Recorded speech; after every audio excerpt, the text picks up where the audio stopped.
Ms Patten.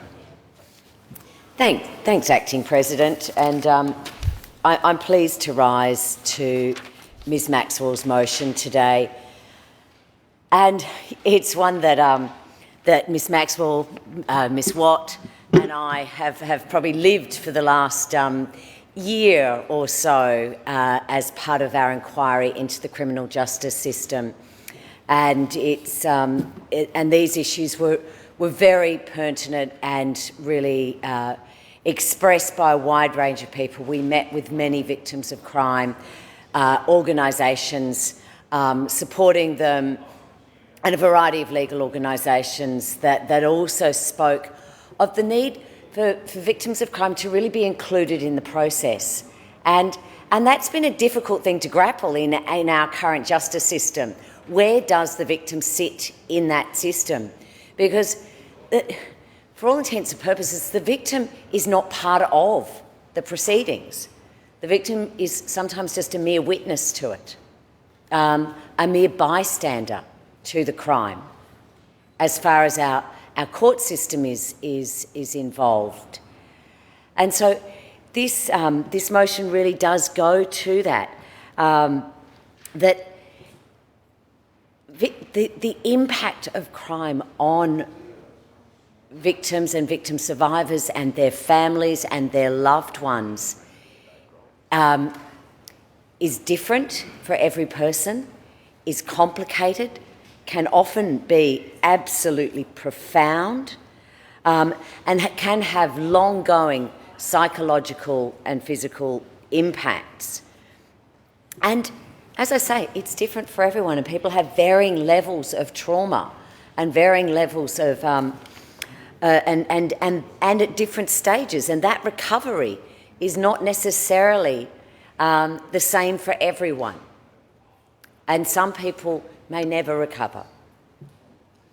So anything that we can do to address those current system limitations and better meet victims' needs for assistance is absolutely a good thing. And as Ms Maxwell has already stated, the 2018 Victorian Law Reform Commission report, the review of the Victims of Crimes Assistance Act of 1996, made 100 recommendations to reform state-funded financial assistance to victims of crime. And the principal recommendation was that the existing Act be repealed and replaced, including a new state-funded financial assistance scheme for victims of crime. And certainly I understand that work on that is afoot, and certainly hearing from the government speakers who expressed that as well. We also heard that during our committee investigations. You'll need to watch this space to see where our committee landed on this. The report, and it is quite a tome, in fact I believe it's going to go to 2 volumes, is currently at the printers, so I hope that we'll be able to table that very shortly. But much of what we heard is on the public record. Much of what we heard was in the public hearings that we undertook around the state, and also in the public submissions that were made by a wide variety of people. And, you know, for some people, they will live every day. For that day, they will live that day every day for the rest of their lives. For other people, they found ways to deal with that, and they found, you know, different I guess solutions to recovery. But it's different for everyone, and our current scheme probably doesn't reflect that. And I think we hear that in everything. I mean, we hear that in the homelessness inquiry, that our current system, you know, creates these boxes of service and creates these boxes of assistance, but if you don't fit that box, or if you need more assistance, if you need more than 3 months assistance, well, sorry, you have to reapply and go back in. And the same applies for victims of crime. And so we see that there are considerable shortcomings in it. And also, many times, as I said, victims of crime feel like bystanders in this whole system. They feel like a third party that's kind of watching what happened, what was this intimate part of their lives. They're just watching from the sidelines, and in many ways they're treated like they are sitting in the audience viewing people talking about the most profound day of their life quite often, and the most damaging day of their life. So if we can work out a way that is less adversarial, is more accessible, and of course better resourced, and we heard that many times. And sometimes it was simple things like changing the architecture or changing the designs of courts so that victims didn't have to, victim families didn't have to come face to face with the perpetrator. And we've heard that this has worked successfully in some court places and in some systems, and I think we can do a lot more in that area.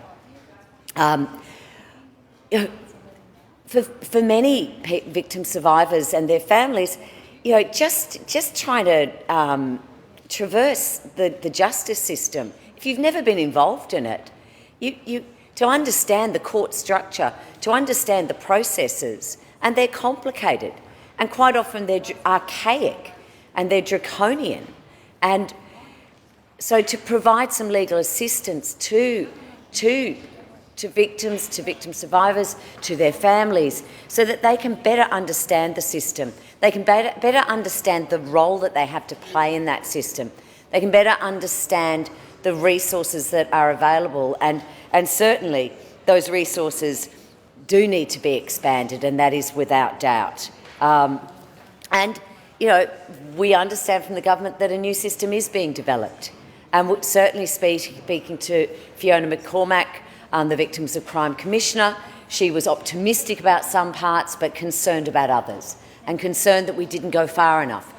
Things like recognising victims in the Charter of Human Rights. Those were areas that were discussed with us in public hearings, so I'm certainly not speaking out of school here. We do need to address those gaps, and those gaps were very articulately put to us, not only by Fiona McCormack, but by families, by survivors, by victims, who all spoke about how the system had let them down and at what point. And so we heard so many varied stories about where the system failed. And this is about our community. It's about our community's well-being, it's about our community's recovery, and it's about the people who've experienced significant trauma, and they need our help, and our system should be able to provide that. And they need to be able to do it in a far more effective way than we are doing it right now. So we know change is happening, but I think, as always, and for many of us, change just can't happen fast enough. And change seems to take this inordinately slow process to get through it. Now, I appreciate that change is happening, but give us some idea of how long we have to wait for change, how long survivors have to wait before they feel that there is an adequate system that meets their diverse range of needs. So in that short moment, I'd like to commend Ms Maxwell's motion.